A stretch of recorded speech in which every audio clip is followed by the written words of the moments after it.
Hello, and welcome to the Distinguished Pharmacy Leaders Series. I'm thrilled and honored to have with me today, Sara J. White. Sara is currently an ASHP primary faculty member at the Pharmacy Leadership Academy. Prior to her retirement, she was a director of pharmacy at Stanford Hospital and Clinics. She has served as a past president of the American Society of Health System Pharmacists and has been a recipient of the Harvey A.K. Whitney Award. Thank you so much, Sara, for joining me today. My pleasure. It's our pleasure to have you here to share your insights on your pharmacy journey and your leadership path. You've certainly paved a path in leadership for everyone in pharmacy, and new and aspiring leaders will certainly benefit from your insights. So without further ado, I'd like to start with our questions. First, could you share how your career and your leadership interests have evolved? Certainly, and I want to put some context around this in terms of timeline and things like that, so it makes sense, I guess, where I'm coming from and what my learnings have been. I grew up in a very small town up in Oregon, and my mother was a diploma nurse, and both my folks were in the Second World War. And I remember my mother saying in 1945, which is when I was born, and yes, I'm 75, she was at the Presidio in San Francisco as the soldiers came home, and she administered this wonder new drug, and what it was penicillin. And in my lifetime, we've gone from penicillin to all of the medications we have. And she actually is who suggested pharmacy, because she said it would be a good career for a woman to get married and have children. It was a good career. I just never chose to get married and have children, but so be that. So I went to Oregon State University for the pharmacy degree, and did some, at that point in time you had to do, and I guess you still do, internships. And so in the summers, I did it with a community pharmacist. And I decided I didn't want to own my own drugstore because he never got to leave. You know, he had to have his wife bring his lunch in and things. So as I was just collecting experiences, my folks moved during my college to another town, and I got an intern job in a VA hospital. And they were compounding and making things. And I thought, oh, that's great fun. So, you know, I took the hospital pharmacy course in my my degree program. And I remember them talking about these master's residency programs and me thinking, I don't want to spend any more time in college. My folks didn't go to college. So just getting the bachelor's, which would give me the pharmacy degree, was what I was after. But, you know, interestingly enough, I had always wanted to go to Europe. And so I worked 9 months, and a friend and I hardly believe I did this, but I bought a Volkswagen and we picked it up in Germany and we drove all over Europe. And so that whetted my appetite with what foreign travel could be about, because coming from a small town, that was all new for me. And we drove across the country. We brought the car back on a ship and drove across the country. And I stopped at Ohio State because they had mentioned this hospital pharmacy course had mentioned Ohio State. And so I stopped and, you know, met with the pharmacy folks and decided I wanted to do a graduate program. And so applied and was accepted. My interest really was in clinical pharmacy. It had just started. What we got to do, and I went to college from 63 to 68, was look at a patient chart. We didn't get to see patients or do any of those things, but we knew what we could do. And so that was my real interest in going to Ohio State, because they had progressed. They actually had, which was interesting, pharmacy technicians administering medications because there'd been a nursing shortage. And so as a clinical pharmacist on the unit, you not only did your clinical stuff, you supervised the technicians. And so I saw that you could really make changes and improve things for our patients. And so that was really interesting to me. And there's some other just tidbits. When I was in that Ohio State program, I had one of the assistant directors put his arm around me, which you could do in that point in time. And I remember him saying, I'm glad you're interested in clinical, because he literally said, there's no place for women in management. And so I kind of chuckle with how I have sort of evolved, if you will, by doing that. But it was that making changes kind of aspect. So I did pursue the 2-year residency and master's degree. And as I was looking for what do I do job-wise, Harold Godwin had gone to the University of Kansas, back to Kansas. And so the government was putting money in, this would have been 72, to help colleges of pharmacy develop clinical education. And so he wanted me to do that. And I said, I'm happy to do that, but I also want to be an assistant director in the department and, implement things. And so I did both. And what was interesting is other assistant director was a male. And he had trouble with women pharmacists would start quivering their lips like they were going to cry, and he could not cope with that, where it didn't bother me at all. So women bring unique things to the marketplace. And I remember asking Cliff Lashley, who was would have been the RPD, I guess, in this lingo at Ohio State, what do I do about being a woman? And he said, don't make it an issue, do an excellent job, and nobody will modify any of that. And I have found that to be very true. And so during my time at Kansas, I started implementing unit dose. We built our computer system. We developed IV admixtures. There were just a lot of things that we needed to do, which were fun and benefited patients. And a couple of just stories to put this in context. In pharmacy school, we actually role played how to not tell a patient the name of their medications if they ask. Now, this was in the late 60s. So obviously there were no drug names on bottles or anything, but as we developed an outpatient profile, we knew we needed to see those things. So you just evolve your services, what makes sense and what patients need. And so, I've seen it come a long way, and your younger audience needs to just do what makes sense, what's going to help patients along the way. And so Harold went on to be on the SHP board, be the president of ASHP, which gave me really the ability to run things and learn that I enjoyed the leadership full time. And so I'd been supportive with him, so he was supportive when I ran and won the ASHP board. And interestingly enough, I ran twice for ASHP president and didn't win. And so you learn a lot about yourself and those kind of, do you really want to do it? Which I did. I just waited a few years to do it again. So, if you really want something, the learning kind of is do it. And, you'll have to figure it out because none of it is going to be straightforward along the way. And one of the things I wish I had realized earlier is, as a pharmacist with drug therapy, we have to be a perfectionist. However, being a perfectionist in the rest of our life or the other things we do is not worth the extra time. And yet we fall back on that because you want to get more things done in the administrative arena or in your life. So that not being a perfectionist is something I try to teach in the PLA. And I really talk about with the students having two different hats. You've got your pharmacist hat, and then you've got, in my case, a leader hat. And which one do you have on, and are you a perfectionist or not? And I think if there's any takeaway, it's don't be a perfectionist with everything else in your life. It's not worth the extra time.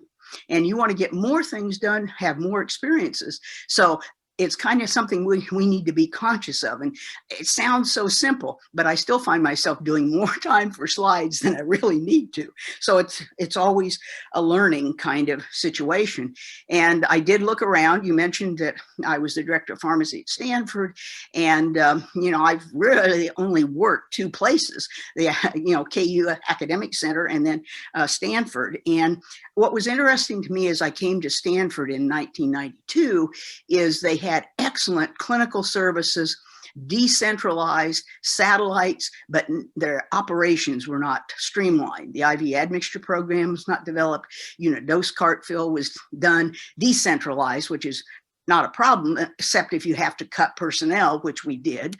There's always been these kind of stresses and strains, if you will, on resources. And so we set about there just streamlining the operations piece to get unit dose cart fill done centrally, the same with IV admixtures. And so you can always bring new things to the table and figure them out as you go. And that's kind of what you really need to do along your way. And if it makes sense to you, do it. I mean, don't wait for people. The other thing we do as pharmacists, we wait to be discovered. And that's great, but something's going to freeze over before that happens. So you want to go say, here's what we can do. Because if you think physicians were eager when we actually implemented putting drug names on the labels, they were not, but they saw the value of it. And we didn't let their naysaying, if you will, put us back at all. So along the way at Stanford, some of my nursing friends had kind of mentioned that there was a possibility to take early retirement. If you'd have asked me, I'd have said, when are you going to retire? Everybody says 65 for no good reason, particularly. And so as I looked into that, what the real key was, and I claim, because I think I did get lucky in that, if I had been there 10 years, which I had, and I was over 55, I could take early retirement. And what that did then was they would keep me in the employee health plan, which that would have been 92 type, or no, it was 2003, for only $50 a month. It got up by the time I got to Medicare to 200, but you can't buy health insurance. So I said to myself, are there things I had to put on the back burner? Sure. I mean, I couldn't do any more foreign travel as I worked. I did publishing, but that's only for the School of Pharmacy and tenure aspects. So there were lots of stuff. And I actually then at age 58 took a retirement. And that's, been some interesting things we might want to talk about. Yeah. Your story, Sara, is so interesting, and your insights are always so inspiring. I love hearing it. You continue to remain so heavily involved in pharmacy and leadership. We'd love to have you share how your retirement is playing out. Yes, and as I thought about taking the retirement, I called some people before I announced it because I wanted them to know it was my choice and not administration getting rid of the director of pharmacy, because that does happen from time to time. And so one of the people I called was Henry Manasseh, who at that point in time was the CEO of ASHP. And I just chatted with him, so he knew that, my choice. And he said, why don't you think about coming and spending several months at ASHP, doing a project and doing some publishing. And at that point in time, I said, I just need to rest a little and recuperate from all this leadership stuff. But I did get back with him and actually spent 4 months at ASHP in 2003, 2004. They paid my expenses, which is all I needed anyway. And I loved living on the East Coast and visiting all the Civil War sites and things like that. And out of that, I needed to do a project and publish it. And so what I ended up doing was a survey of leaders and leadership. And because I've trained over 200 residents in admin programs and teaching in the master's program. So I thought, let's survey these folks, because we had spent as a profession all our time developing clinical, which is great. We needed that, but we really hadn't done anything on the management or leadership side. So it was kind of the final crystal in that supersaturated solution that we as a profession needed to develop leadership training. We found that I think there were 500 or so people, directors of pharmacy, that about 80% were not going to be in their positions in 10 years because they were retiring. And the current practitioners that we surveyed had no interest. It was like 10 or 20%. So it didn't take statistics to figure out there was a leadership crisis. And so that you never know how some of these things that you do are going to play out, but just go with it. I mean, from that, several months at ASHP, then the evolution of the Pharmacy Leadership Academy came about. They asked me if I wanted to run it, and I kind of said, no, I'll teach, but I don't want to run it again. I did that all my career. So don't be afraid to turn down opportunities either. And once I sort of figured out in retirement that, I didn't need to do things just to make money. Now, you never have enough, but do you have enough to live on? And so that kind of precipitated me looking at teaching in the PLA, Publishing. There's a high school English teacher rolling over in her grave somewhere because English was not my thing. But as you publish with ASHP, at least, there are copy editors that spiff up your grammar and those sorts of things. So we started publishing what you may be familiar with in the letters books. And who knew, we're working on a new one, actually, the 7th one. So, fun kinds of things to do. It enabled me, the retirement enabled me to travel internationally, which I so wanted to do because I put that on hold and didn't have the time to do it. And the other opportunity that I got that has just been really fascinating is to be on a corporate board of directors. I'm actually an independent director for Omnicell and have been since 2003. And so to just see how the corporate world functions is just very enlightening. They love me because I pay attention to the details. The lawyers do. I chair the governance committee. I make sure all the T's are crossed and everything's dotted because I know how to do that. And so you bring your skills. You may not know the content, but you learn it as you go. And one other story before we move on, I went through pharmacy school using a slide rule because there were no calculators. And it's really amazing that now I've got my iPhone here, I'm watching, and I'm on a Mac.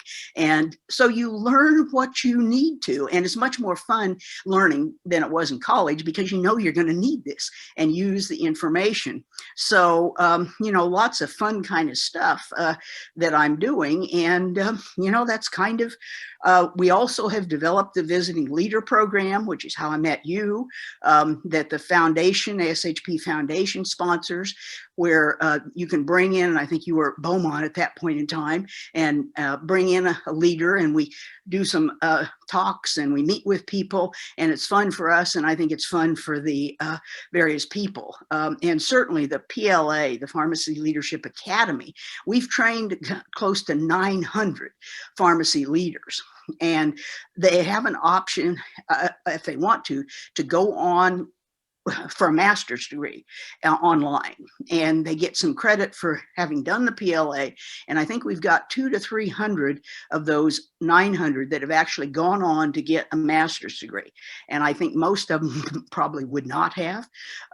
So you never know how these opportunities, I really credit that Scholar in Residence publication for me being kind of identified as the leadership person. And I can talk about and do those things. So one thing leads to another. So never shut doors, and don't be afraid to step into them. You'll figure it out.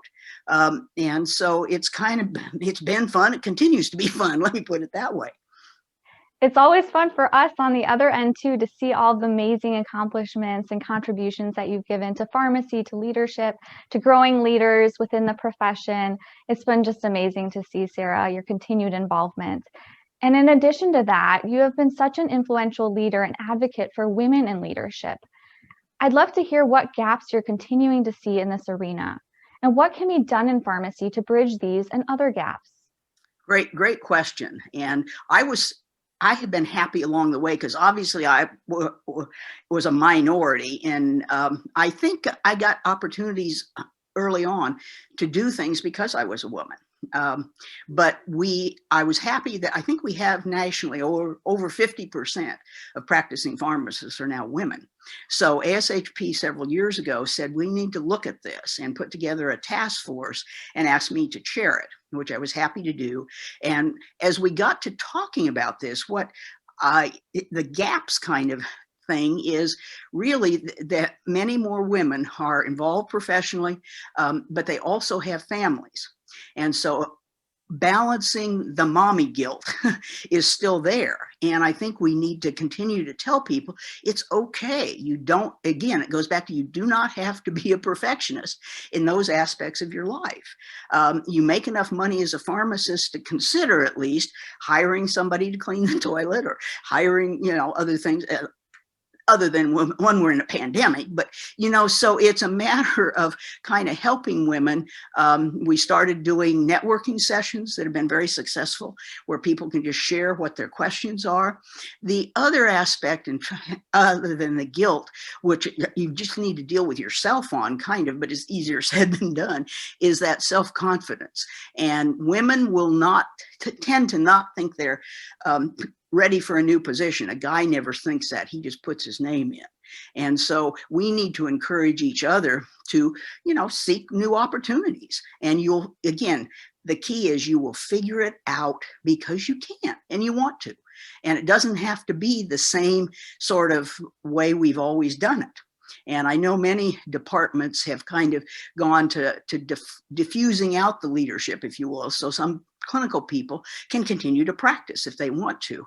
So we continue as ASHP to look for opportunities to help both men and women.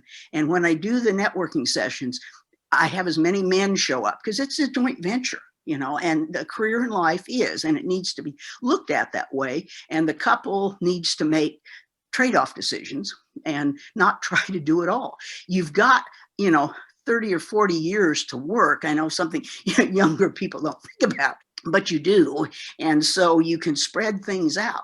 There are certain things you're going to put on the back burner, like I did my foreign travel, until you retire or you move on to the next chapter, however, whatever that's going to be with you. So I think it's a continued aspects of looking at how can we help our practitioners, and certainly the whole arena around burnout and resilience, continues to be very interesting. And there are task forces and resources that our professional organizations are providing, which is real key. And certainly this pandemic has brought to light a lot of new leadership lessons, if you will, or things that we need to be helping people with. But the other thing that women, and again, this is a gross generalization, but we tend to apologize and say, I don't know if this is the right way or something. You never hear a guy do that. He just puts his idea out there, takes whatever people say.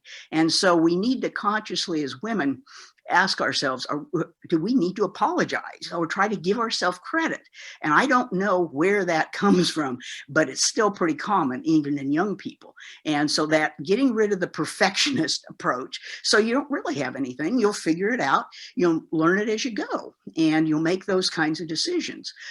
So there are things that it's really interesting to have people kind of talk about, share, because you also feel like you're the only one that can't figure it out, which, is not true. But unless you ask around or you have some colleagues that you can bounce ideas off of, you kind of think you're the only one. And so there are plenty of opportunities. And I think any professional organization can help with resources as well. Definitely, Sarah. It's certainly a community effort. It's not just one gender's responsibility. We can all work together to move our profession forward and create diversity, equity, and inclusion. Those are great, important points. Now, looking to the future and thinking about your vision for how pharmacy roles in the workforce will evolve, what areas do you see the greatest need for pharmacist contribution? What new opportunities do you foresee on the horizon? Well, and this is the key to us moving our services forward. And, I think we need to take responsibility. We need to be proactive about things like prescribing. I mean, if you have to call it something else to make the therapeutic decision, just do it, because we're the drug expert. And we need to be making those decisions once a diagnosis has been, put in place. And we're hesitant. We always, again, are hesitant, I think, but that's because we want to be a perfectionist. And yet, if you look at the PAs, nursing assistants, nursing people, nothing wrong with that, but they've got some prescribing rights that we should have. And if we have them, we ought to be using them. That's what I found at Stanford. I had excellent clinically trained people, and yet they didn't want to take that next step because that would be kind of innovative, and they were afraid to do that. And yet there's no guarantee that society will need pharmacists forever either. So you want to be moving into things that you can do. And certainly all of these, I have to deal because of my insurance with, online pharmacies. And yes, I get to, if I want to, talk to a person, but where are those gaps in the people want somebody they can ask a question of and not have to go through these, call in trees, if you will, just to get to somebody to understand what they need to be doing with their medications. And so I think that the future is wide open. We need to step into different things. We've done well with the anti-coag monitoring. There's all kinds of stuff we could be doing.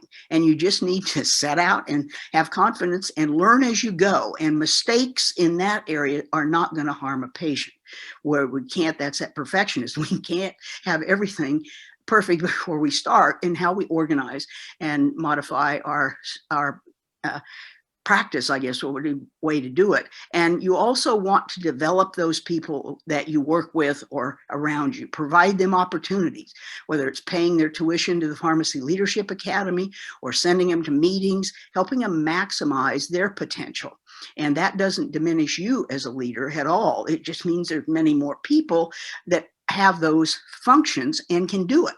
I coined the term that I didn't really realize, little L leaders. I was giving a talk one time and I needed to how to have pharmacists be that. And that's the little L leader is on their practice or in their sites.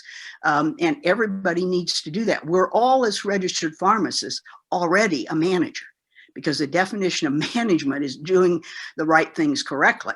But the key to leadership is what are the next things we need to be doing in this evolution of our services. And the public has never needed us more.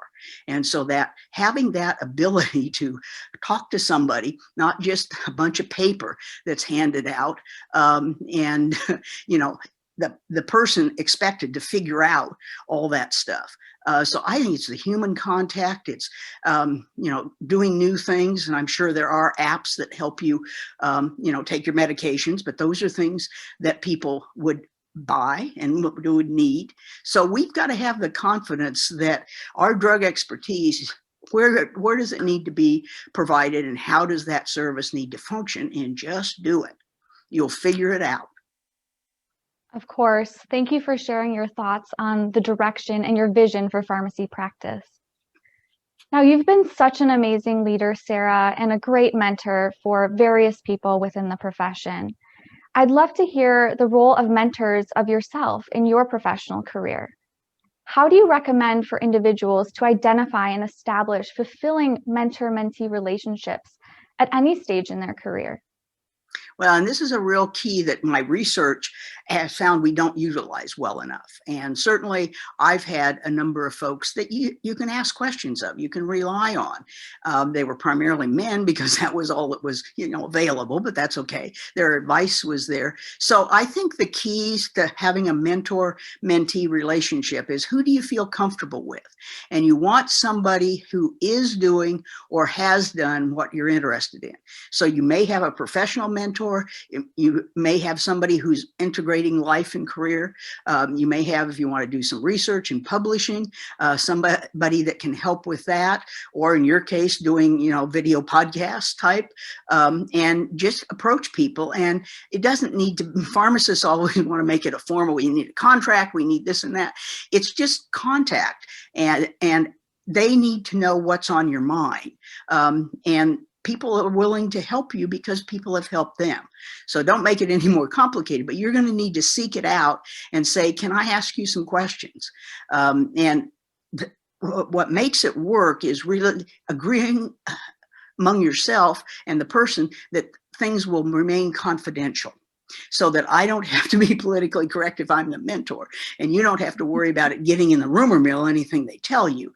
And then it's just a matter of what's on your mind, what are you contemplating? And the mentor is not going to solve your problems. They're going to stimulate you to think about how to do that. What questions should you be thinking about? What information do you need? How to get things published? How to get involved with professional organizations? I think one of the things in my career was just being involved both at the local, state, and national level. I knew a lot of people. It helped me a lot when I moved from Kansas to California to be able to call some of the directors to ask questions about how the state health department, when they come in, survey us. And people would take my call because they knew my name. And so, the opportunity to be on the corporate board came that way. The first letters book was somebody I knew from ASHP staff that contacted me. So that whole integration, if you will, of things is really key. And a mentor can open their network and introduce you to people at meetings, or, obviously on Zoom meetings and other things we're doing today. So mentors are really key. And you need probably a number of them, and you may or may not contact them frequently. You can do it any way that's comfortable for the two of you, but seek people out and just ask them to share their experience, because a lot of stuff is never written down. How to get appointed to something, how to get published. You think, well, you just submit it. You do, but then when the reviewers have sliced and diced it, what are your options? Things that, the experience factor, that yes, you'll learn it yourself, but you can avoid some of those scars by somebody else that's been down that road saying, here are the things to think about and here are the things to do. So yes, mentors, we need to maximize their use. Of course, those are great, important points that you make. I agree. It's not a formalized contract to have a mentor-mentee relationship. It's all about contact, as you said. So thank you for shining light on that. Now, I'd love to hear your advice for navigating setbacks in turbulent times. In 2020, many of us experienced a lot of unprecedented circumstances and challenges. What are your tried and true strategies to remain resilient? Well, and this is key today. I mean, it always has been. We didn't have a name for it and call it burnout and resilience. I think what you need to realize is that you'll figure it out. I know I keep using that phrase, but we have to have confidence in ourselves around all of these things. And that's where professional organizations all provide resources, provide podcasts. So join organizations because they're a good stimulus for your leadership development, but you've got access to lots of resources. And I think the ability to know that we'll figure this out, we'll get through this. A lot of the colleagues that I know in leadership are now the ones running the vaccination clinics, because you've got to worry about the doses. And it was really pharmacists that figured out we could get extra doses out of some of the vials. So you need to step into whatever it is and use your expertise. And I found it that way on the corporate board as well. There are things I don't know anything about, but the minute they talk about them, it makes sense and I can figure it out. So I think it's really key to just be involved and know that we will get through this. It's always been crisis and challenges. I remember when we were doing unit dose and clinical services at Kansas, we literally never justified clinical services. And the reason we didn't do that, even though we developed them, was that we had on the medical staff an internationally known clinical pharmacologist who thought he was doing that. And so had we brought that up officially, we would have been killed. So we just took some of our new positions for unit dose, put the pharmacists on the units, and started doing clinical, and never used the C word until he left. So it's a matter of figuring out how to achieve what you want to, and or just taking a piece of it and keep moving the ball down the field, as they say. In terms of just taking care of yourself is another real issue with the resilience and burnout. We can't be all things to all people. So we've got to have some time for us, the me time concept. And I think women, again, maybe overburden themselves with the family responsibilities, their career responsibilities, but you got to take care of yourself a bit. With downtime, there's lots of resources about mindfulness, about yoga, about just something that kind of breaks up the day or stops things so you can just recoup. And there's always been something. And we've always figured it out. So that, again, it goes back to that self-confidence of, I may not know right now, but I will figure it out. And, we are going to eventually get through the pandemic, and then there'll be something else to it. But it's key to understand where that stress, anxiety, and burnout, what the implications of all that are. So I think it's a matter of just taking a longer view, if you will, and not focusing just day to day. And, I'm so frustrated. I've got a vaccine appointment, but not for a whole month because I can't get in any place. So I'm going to be back on, trying to figure out how to do that for myself. So, again, it's that having faith and confidence. in you and your abilities. Fantastic. Those are such meaningful, insightful points, Sara. Now, to close things out, could you share a leadership quote that has been very impactful in your life that you'd like to impart on our viewers? How can leaders, new and emerging, apply its lesson to their career journey? You know, I don't know who really said this, but I think it's so true. The quote being, when one door shuts, others open.